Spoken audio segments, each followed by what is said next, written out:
It all started with a very simple idea. Tell the stories of how successful middle market CEOs made it to the corner office. I'm Brant Handley, founder and managing director of Resource Options International, or ROI. We're the USA's premier executive search firm focused exclusively on empowering middle market companies to attract, hire, and retain A players while transforming top executives' careers and lives.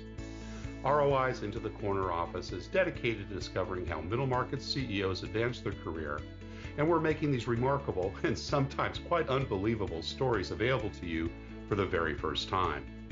Listen and learn about the challenges they've overcome, the interesting people they've met along the way, and the lessons learned that steered these executives' unique journey into a middle market corner office of their own. I know you enjoy these CEO stories as much as I've enjoyed recording them. So thank you for listening today. And if you like what you've heard, rate us on iTunes or wherever you get your podcasts. I'm looking forward to you joining me on the next great middle market CEO adventure into the corner office.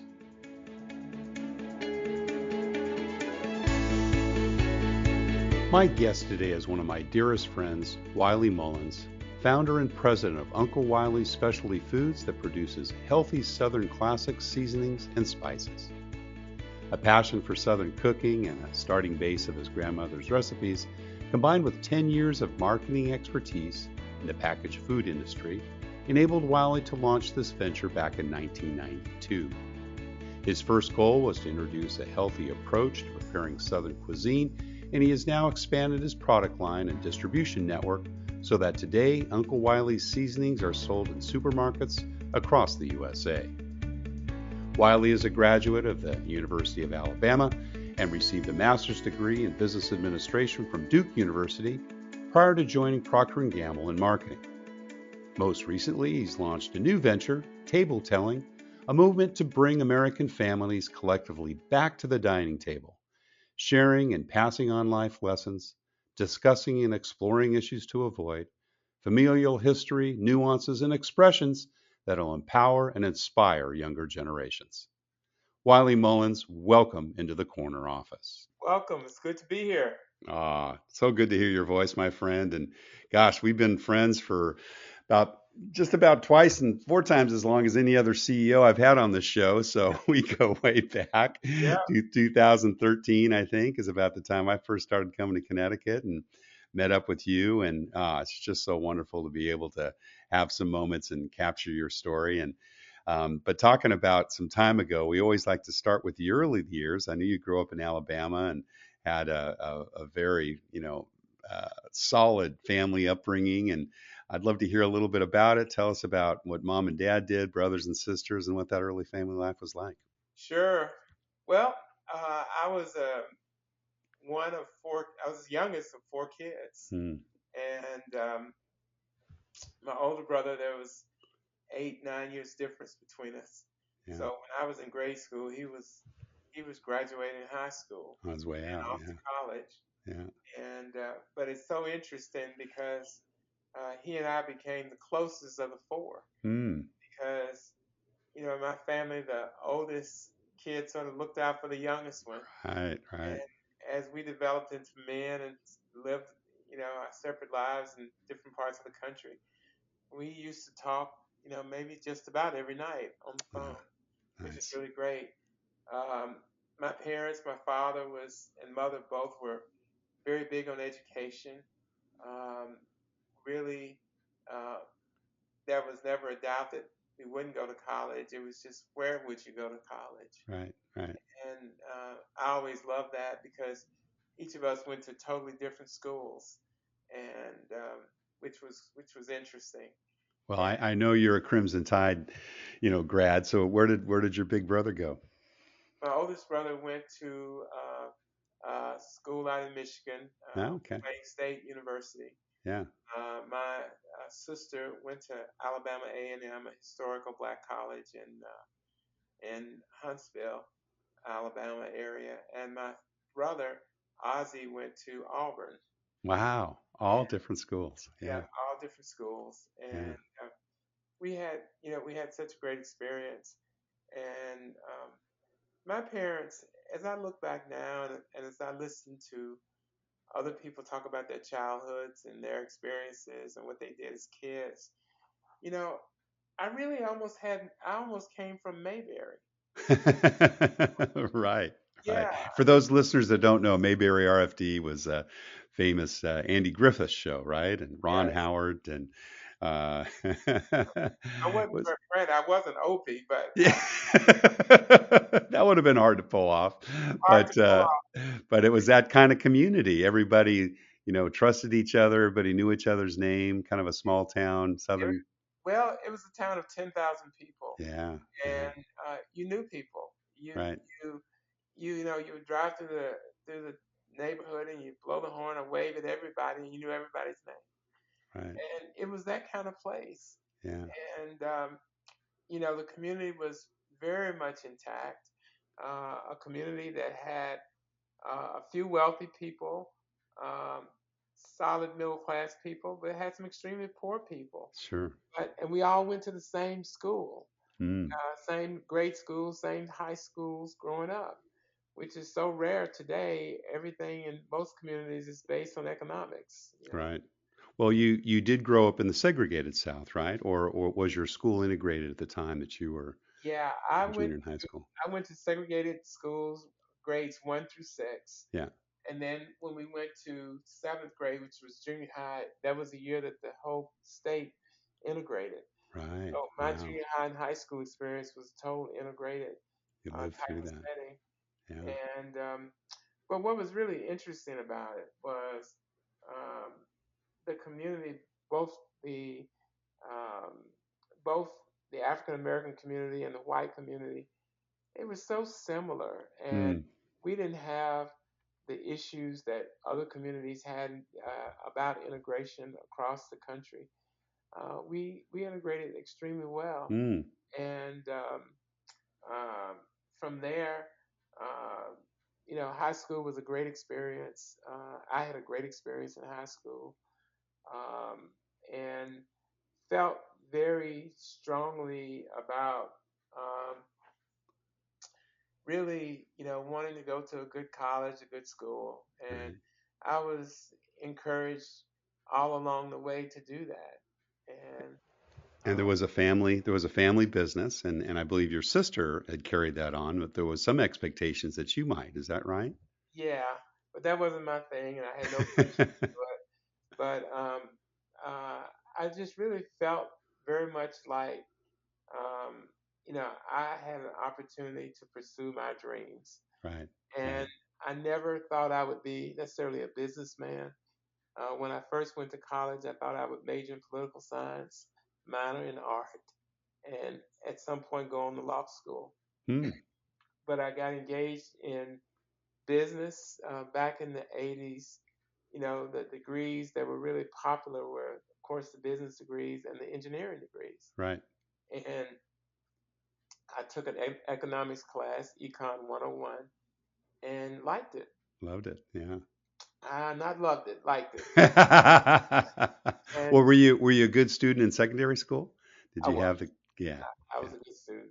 yeah. And then I went on to uh, look more at business courses and took a marketing class and absolutely fell in love with that. Hmm, And of course, that became my major.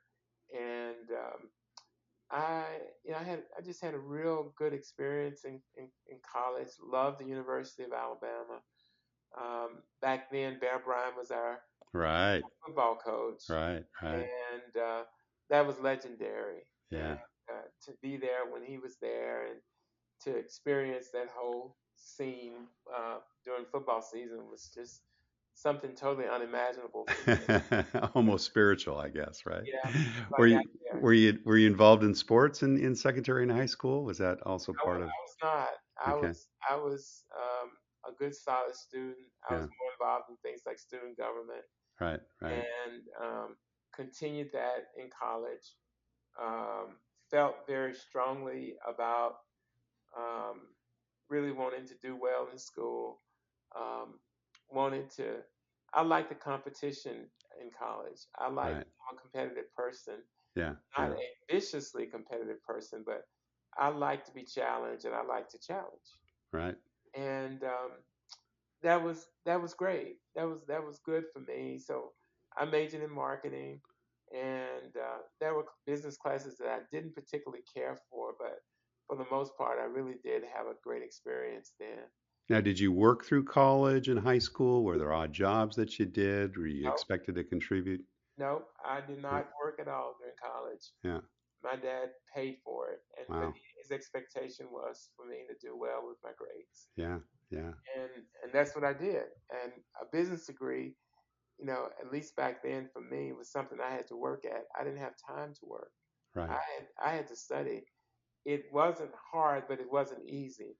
I Yeah. had to really get into it. I did not party. I was not into that. I remember, Brant, when I first went to college, having grown up in a town where alcohol wasn't sold. When I went to school, and my roommate and I walked to a store from campus, from the dorm, that one night early on, and there was this big display of Budweiser beer, and it scared me. Wow. It Yeah. absolutely scared me. Yeah. Um, and but I I kept I really kept going. Um, I really was pretty much the same person I was that left home. I worked hard. I went to the library just about every day and studied. And I became involved in my church there. Yeah. And Now, you were brought up in the church, of right? course, At brought up home. in the church. Yeah. And I stayed with, I was a member of the Church of Christ.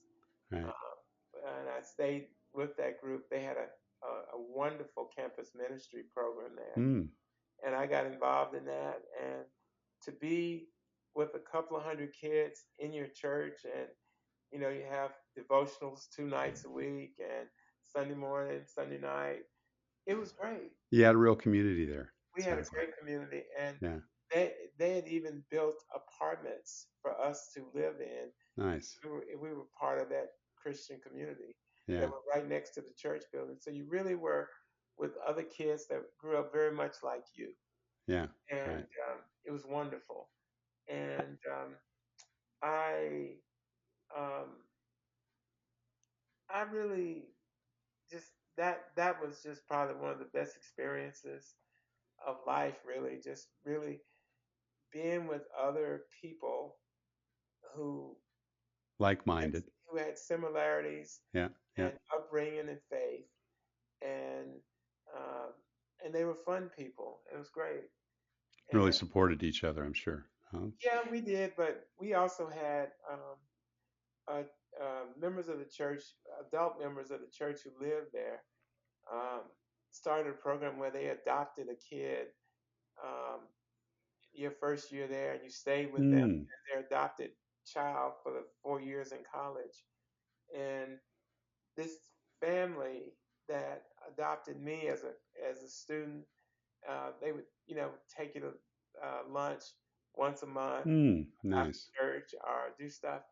It was just such a wonderful experience. Anyway, long story short, fast forwarding 30 years later, I really became almost like their son.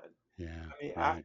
after college, they stayed in touch. They've been here. They're both deceased now, but Right. they came to Connecticut.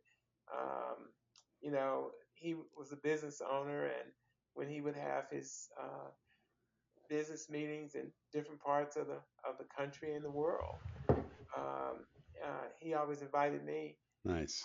to be there, and that was just wonderful. Really poured into you. Yeah. Nice Yeah, to have those yeah, other adult mentors, huh? Was he yeah. about your parents' age or a little younger, a At little the older? same year that my parents were born, but Yeah. just good people. Yeah. And Yeah. he was a very successful, uh, very very successful business guy who was great, was very helpful to me in thinking through things. Was And he part of your mentoring as you got your business started? I know we're jumping ahead a little bit, but was he part of, kind of the foundation on which you built your successful business? well, but he was the kind of guy that mentoring wasn't about the business. Yeah. Mentoring was about developing you into the person that Relationships. you Yeah. were, Yeah. the person that you were meant to be. Right. And Right. he had a he had a theme. that I will never forget. Um, and um, about reaching the summit, and Hmm. his symbol for that was the Matterhorn. Huh. And throughout his office buildings, paintings, and everything, he had the Matterhorn to encourage people. Sales meetings would be about reaching the summit, Reaching the peak. reaching the Huh. summit, reaching the summit. Always Yeah. go for the summit. And it's interesting. He passed a few years ago, and his son called me up and said, "Hey, I know Dad would want you to have this." And it was a painting that hung over his desk of the Oh, Matterhorn, that's which awesome.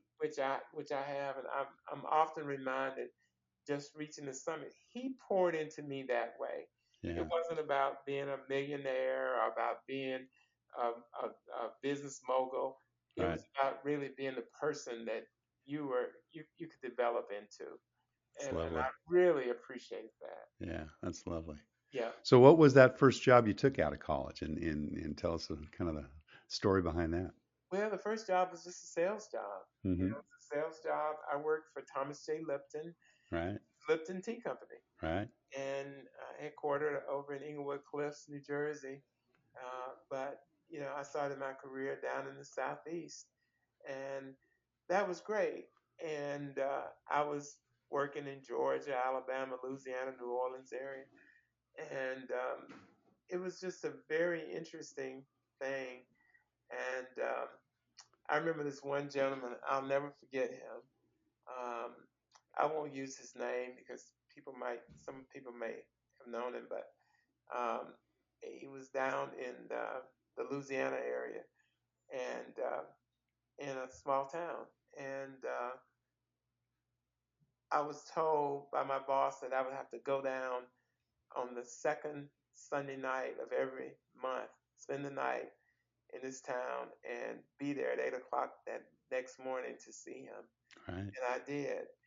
And he was such an interesting guy, and totally different backgrounds, totally different everything. He had some symbols that would have scared me if I Right. could not have.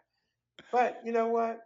We developed a relationship Yeah. where I started to really enjoy meeting him, and uh, I remember 6 months into our relationship, my boss called and told me that this gentleman was sick and he would be working from home, and he still wanted me to come there and visit him at his home. Mm. And I went, and we would sit on the back porch, have a glass of sweet tea and a pecan slice of pecan pie, Hmm. and just talk about things. And Hmm. I did that for a while, and then you know I um, I um, I got a call one day from my boss and said he had passed, Hmm. and that his wife had requested that I um, be at the funeral. So I drove Wow. down there for that. And again, this was at a time when people didn't, different groups didn't mix too well together. Right. Right. And there I was, there, and I'm looking at people with shotguns in their windows and their pickup trucks, and here I am here in this place at the funeral, and it was fine. And shortly after that, I left that position and went full time to graduate school in the Carolinas. And it was that first year in grad school. I used to. This is before laptops and cell phones and all of this technology. I used to go to the library on Wednesday afternoon after class to get some of the Southern papers from Hmm. Sunday because they would have the football schedules and Right.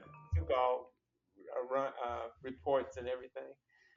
And one day I was sitting there in the library and I was looking at the Atlanta Journal Constitution newspaper, and the first cover story on the paper was about a young woman that had died or was Hmm. killed uh, from this little town that I used to go and visit Yeah. my Yeah. business friend.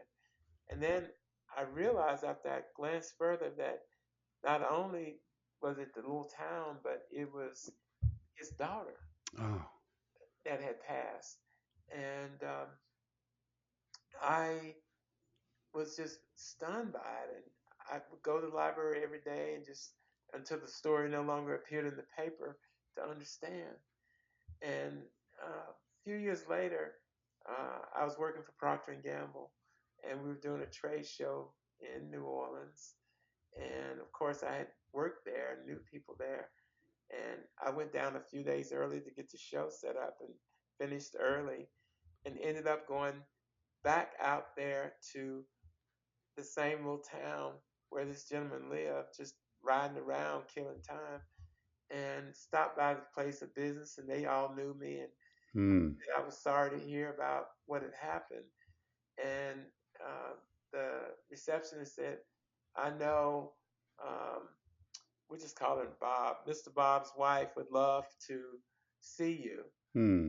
And so and they called her and she said, please have him come out. And went out as we sat on the porch having our sweet tea and our pecan pie. We talked about her deceased husband and how much, I liked him. And she said to me, and I told her after a couple of hours, I said, I'm so sorry to hear about your daughter too. And I don't think that murder was ever solved. But Hmm. she said to me, she says, I said, I must get back to New Orleans. And she said, well, I need to tell you something. She said, he was my husband in his 37, 38 years of having this business, never invited anybody to this house. You were the Wow. only person Wow. that he invited all the time. And she said, he loved you. Hmm. Forward to being with you. He looked forward to talking to you. And he just enjoyed your presence. And I said, you know what? I loved him too. Hmm. And what was so interesting was this man had a KKK belt buckle on that he wore on all of his pants. And Gosh. um, I don't want to get into that. That's not anything I know anything about. But it would have been a deterrent, I think, for most people. But I had a job I had to do, which evolved into a friendship, There and you go. and we couldn't have been more different. Yeah. Uh, and so I learned some things from that experience. Was he a believer? I don't know. Yeah. Never Yeah, talked about that. yeah, Yeah. he probably was. Yeah. Yes, but But you were showing love for each other and showing your Christianity through it.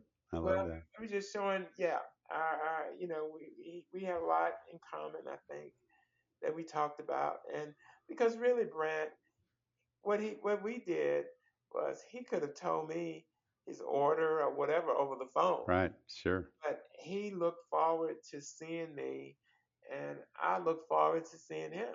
Yeah. I mean, that was amazing. A little one horse town in Louisiana, but Yeah. it was great. Love it. Love it. So you went on to grad school. You went to Duke. What was kind of the defining moment in kind of your pivot there? Did you figure you want to get out of sales? Did you decide you wanted to, go become an entrepreneur? To tell us a little bit about that decision making going back to grad school. Never thought about being an entrepreneur. Hmm. Never thought about it at all.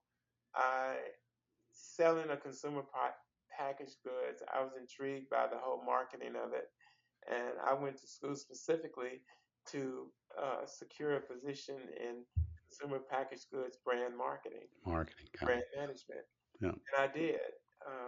And had that brought me to the Northeast. In between my first year and second year of business school, I worked for um, Richardson Vicks, which Right. was acquired very shortly after my I started permanently by Procter and By Gamble. P&G. Yeah. About And 86, 87. I remember that. Yeah. yeah, Yeah. and I had several job opportunities to have gone to some of the biggest packaged goods companies in the country, and Yeah. I had such a great experience in Connecticut, and I decided to come back and work for them, and had a great experience. And I worked on brands like NyQuil, uh, Vick's cough drops, uh, VapoRub, all of those types of brands that have been iconic brands, Right. category leaders. And I really loved it. And shortly, I worked there for a number of years. And then Did you? Is that where you first started managing people? Did you get leadership yep, responsibilities there? yep, Yeah. yep. Yeah. And then I went on to work for another packaged goods company, and then decided, you know what, I really want to, I really want to take a stab at this.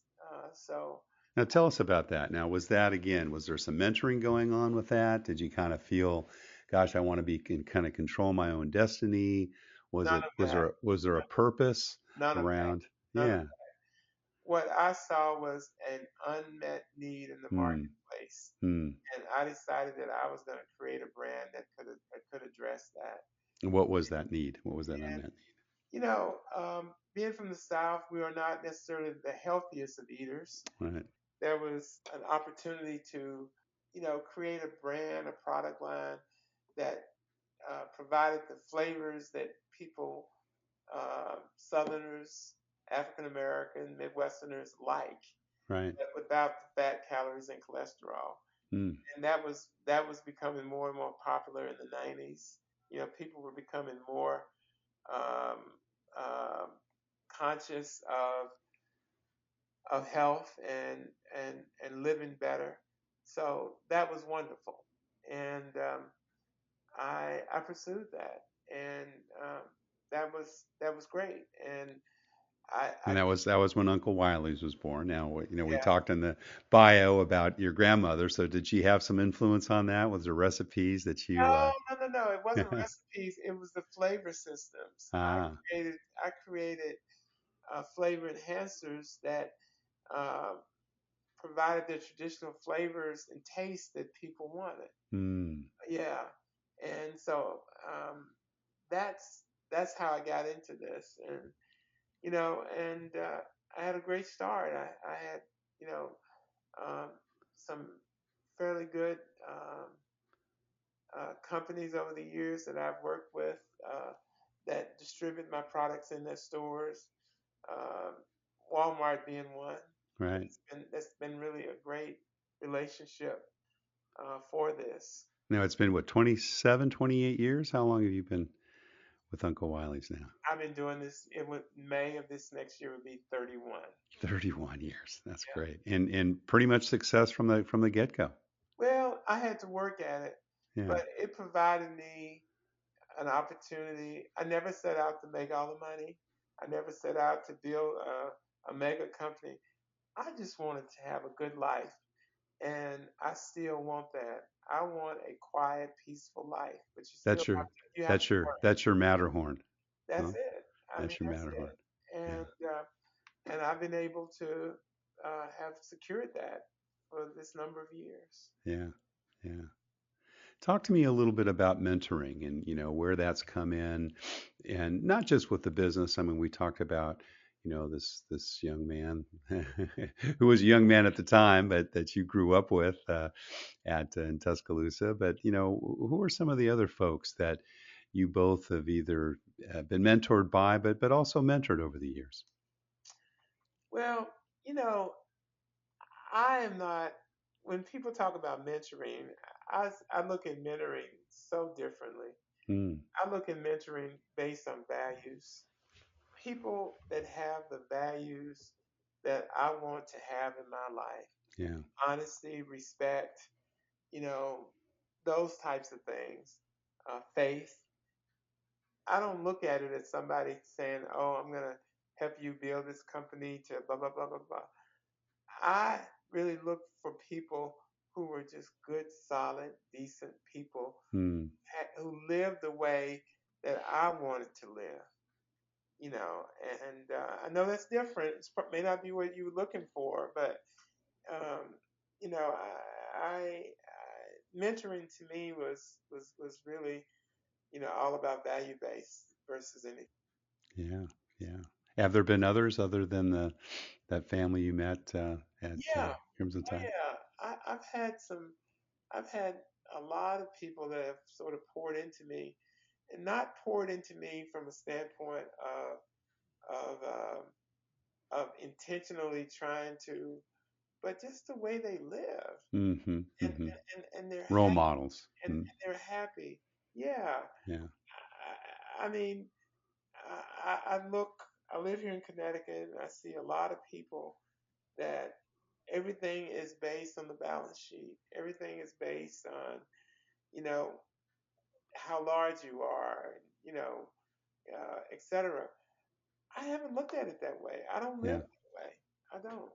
Yeah. And so I really appreciate that I have managed to live a professional career uh, based on what I deemed important versus maybe what the world might deem as important. Right. What about pouring into others? Do you reach out and kind of follow that same model for the folks that you connected to and you admired that you've pour into that are maybe struggling in their own way or looking for some guidance with regards to those values? Well, yeah, I've been on the board of the Boy Scouts for over 20, Mm. 24 years, and And you were a scout yourself growing up. yes, Yeah. and I've been on the board of the Boy Scouts for that long, and I, I live in suburbia, but I really have been focused more on urban scouting. Mm-hmm. In fact, on my council, Boy Scout Council, I'm vice president of Scout Reach, which is a program that's aimed at bringing young men and now young women from the urban sector into scouting. Right. It's a totally different experience than maybe what the suburban kids experience, but we want them to have the same opportunity. We want them to go to sleepaway camp. We want them Mm. to earn badges. We Right. want them to grow and mature in scouting. And you really have to be intentional about that Right.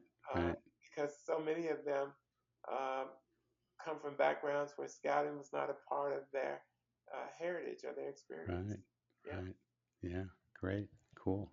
Well, we have been talking obviously about business, and you're now at a point in your life where you're moving into a new kind of business slash hobby slash art direction, and I want to hear more about table telling.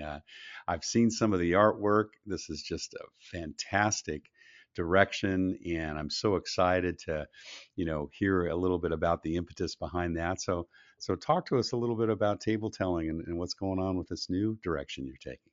Well, table telling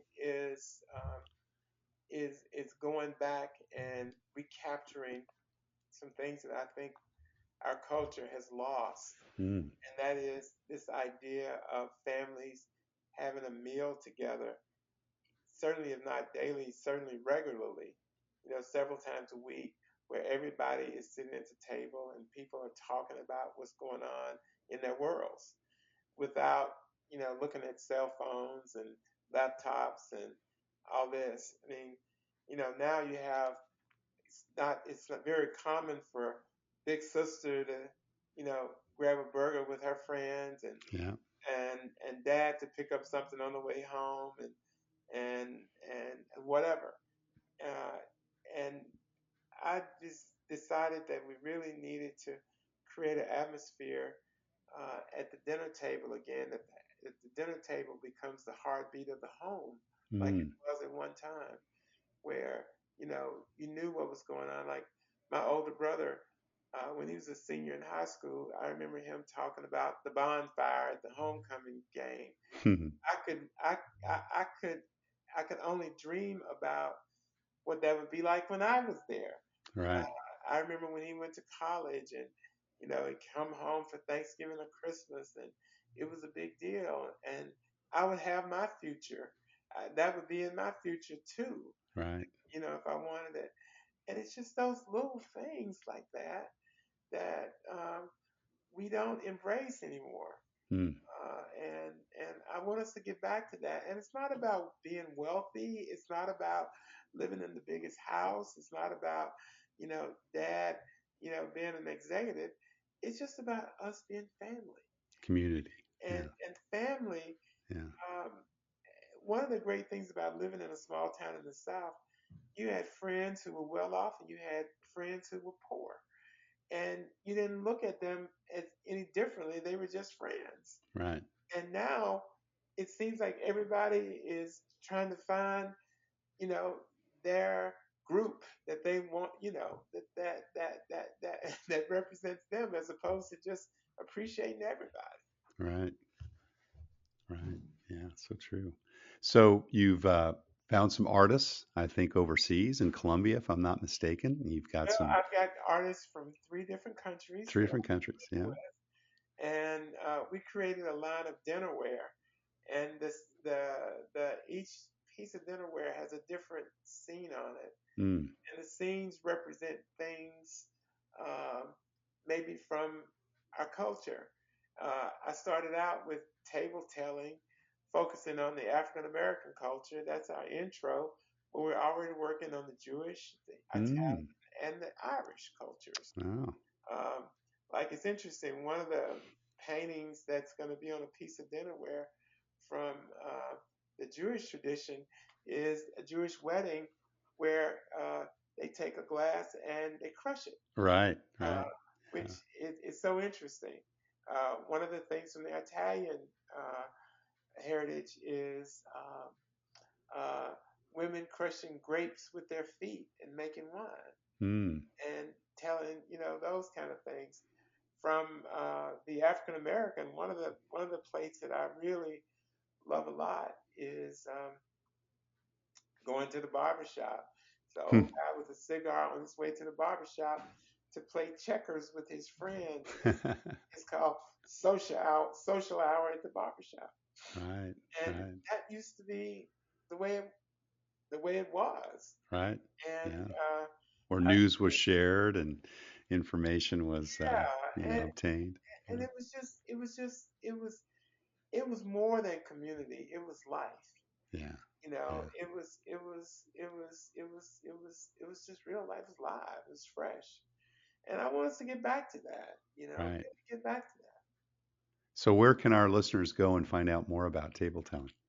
Simple. Tabletelling.com. That couldn't be easier. That couldn't Yes, be sir. easier. And how many different sets of dinnerware have been released now? Well, we have the African American Right.